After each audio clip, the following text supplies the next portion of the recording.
Good evening. I was just telling the Honourable Prime Minister from Jamaica I've had to throw out my speech.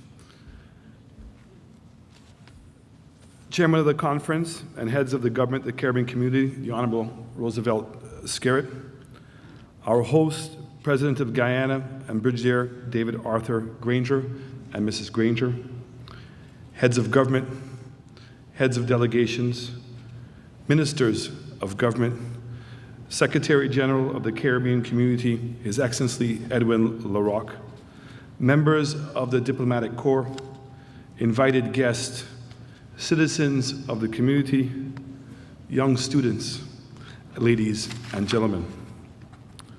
First of all, let me join with my other colleagues, and in particular, the Prime Minister from Trinidad and Tobago, Mr. Rowley, the Honourable Rowley, to give our condolences to a great leader, a great visionary, a man of tremendous insight, and a person that I benefited in knowing, and that was the Honourable Patrick Manning, former Prime Minister of Trinidad and Tobago. I also want to take this opportunity to thank President Granger and his Prime Minister and Cabinet for the incredible hospitality we've received so far here in Guyana, and to say I shall be back. Let me thank my fellow heads of government for their warm welcome as a new Prime Minister of St. Lucia. The numerous congratulatory messages received from the entire region speaks to the profound respect given to this new designation, which the people of my beautiful country have bestowed upon me and my government. I'm indeed honored to stand here to represent my country. As the newest head of the state, I look forward to meeting with each of you to discuss how we can further strengthen regional integration. I believe that we did not take enough time to meet with each other outside of conferences. We need to listen more and bond with each other, and maybe then we'll be able to find a win-win solutions that will benefit us all as a region. The recent mandate given to me by my people of the St. Lucia was based on a promise to build a prosperous St. Lucia for the benefit of all. Austerity measures have crippled our economy, while poverty and the unemployment are on the increase throughout St. Lucia. It is therefore with a very focused yet ambitious manifesto that promises to alleviate poverty, rebuild community, reduce tax burdens, commit to the youth empowerment and development, rebuild productive sectors, generate enough revenue to pay for the social services, and more importantly, to put money in people's pocket to meet their needs. It's nonetheless with the blessing of the people of St. Lucia that I, like all previous Prime Ministers of St. Lucia, reaffirm our commitment to an effective and efficient Caribbean community. Such a heavy mandate from the people of the member state means that we will have to collectively find immediate solutions that are cost-effective. This community has made a commitment to the people of the region, and they must feel the tangible benefits of that. We must deliver on a better way of life. Our excuse that progress is hampered by consensus is no longer a convincing nor acceptable. That is why the people are questioning our relevance. The recent referendum that voted for Britain to exit the European Union has put the survival of integration into focus. People are once again asking, what is in it for me and my country?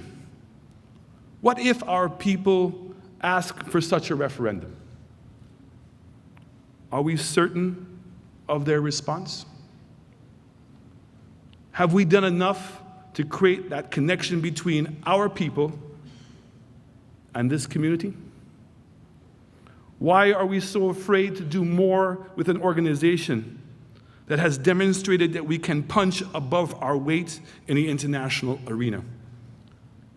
If we are an organization whose essence is a better life for the whole, then let our decisions legitimately reflect that principle. Let us trust our councils and work teams. Let them become more engaged and committed to implementation when they have the opportunity. Let us have the good faith to give them the legitimacy that will make consensus decision-making an easier task. We have an excellent human resource in our region. Let them help us to deliver on our promise to our region. Good governance must be at the heart of our reform process. Our people must be at the heart of that process. Colleagues, St. Lucia has always been a member of this community because we believe in the dream of one Caribbean facing the global challenges, united in a dream for a better region. These global challenges are now beating down at the door of the survival of small island developing nation states. They all want their fair pound of flesh for the bare bones of our humanity. We need this community to be a buffer for focusing on the things that we do well. We need this community to create efficiencies that will reduce cost and improve the ability to deliver governance. More of our services, like the police force, the education services, healthcare, and aviation, must be more integrated. More of our policies and our structures that are languishing need to be reviewed or discarded so that new, more effective ones can be put in place. More of our dollars need to be to the benefit of our people. The promise of regional integration is slowly starting to put some flesh on our bones in some areas, and I agree with Prime Minister Gonzalez. We were deeply involved in the development of the Sustainable Development Goals. Of our HIV NCDSC's campaigns have received accolades. We now have CARICOM nationals at the head of the Commonwealth, the ACP, the ACS, the CDB, CARICOM, and the OACS. We make contributions in all forms to these organizations. How can they benefit the region? I say let them have a focused discussion with us. Let us be more strategic in our engagement with all these organizations and these incredible leaders. I note that we have women at the head of the Commonwealth and the ACS. We need to applaud Baroness Scotland and Ambassador Sudham.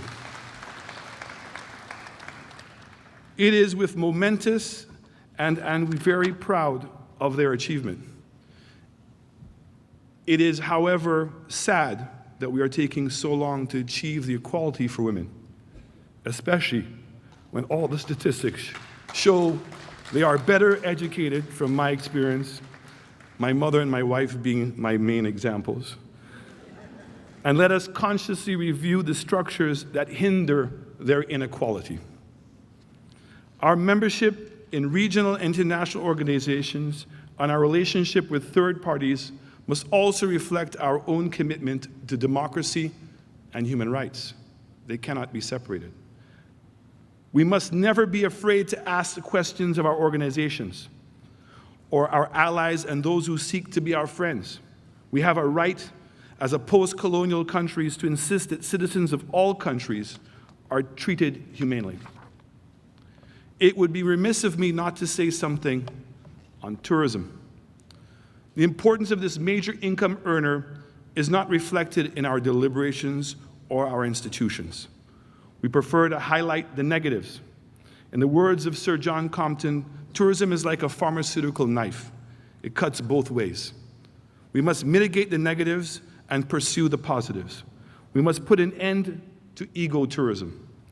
Let us develop a world-class industry that attracts more than 1.5 of the world tourism. Let us make the dreams of all those people who want to come to the Caribbean a reality. It is once said that when the majority of people in the world close their eyes and think of where they want to go on vacation, 90% of them think of the Caribbean, yet only 1.5% of them actually make it here.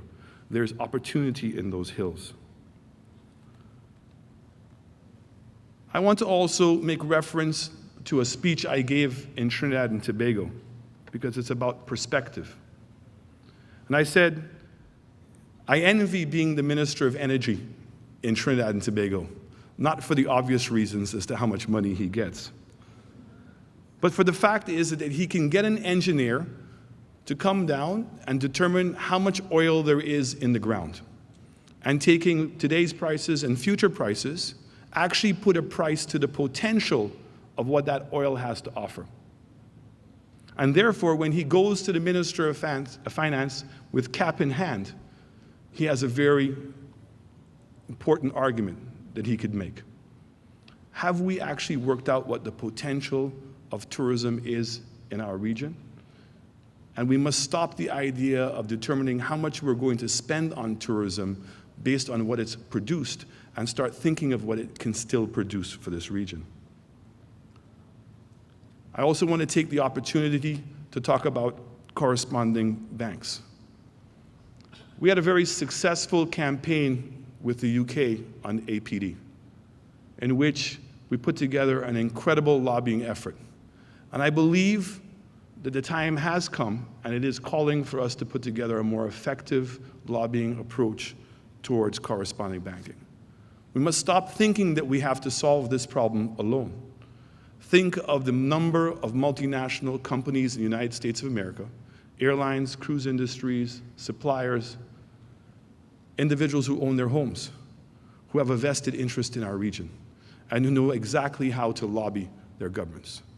The idea of us going to Washington, D.C. by ourselves is a tried and tested failure. We must be able to bring more people to the argument, and we must do it urgently. When we speak about perspective, and I was listening to what Prime Minister Gonzalez had to say, I agree with him. We've come a long ways. But unfortunately in politics, and I'm sure he knows this more than I, it's not about what you did yesterday, but it's what you're going to do for me tomorrow. And it reminds me of a story of a gentleman who was a senior, I think he was 80 years of age, and he was in the Olympics. And they asked him, what was the record, because he was in the high jump. What was the record for the high jump of an 80-year-old? And the record was 1.5 feet. So the interviewer said, wow, 1.5 feet, that's not very high. He said, but you remember, at my age, it's not how high you have to jump, but how far you have to fall. So I say to you that it's the perspective of which we look for things. This region still has a ways to go, and there are still many people that are impoverished. So in conclusion, as the newest member of this esteemed group, I may want to move ahead. I may want more action than words. You may have noticed how quickly I speak. Sometimes I will be impatient, but only because another day in poverty for one of my people, for one of the people in this region, is another day that we are failing in our mandate to provide a better life for all. I thank you.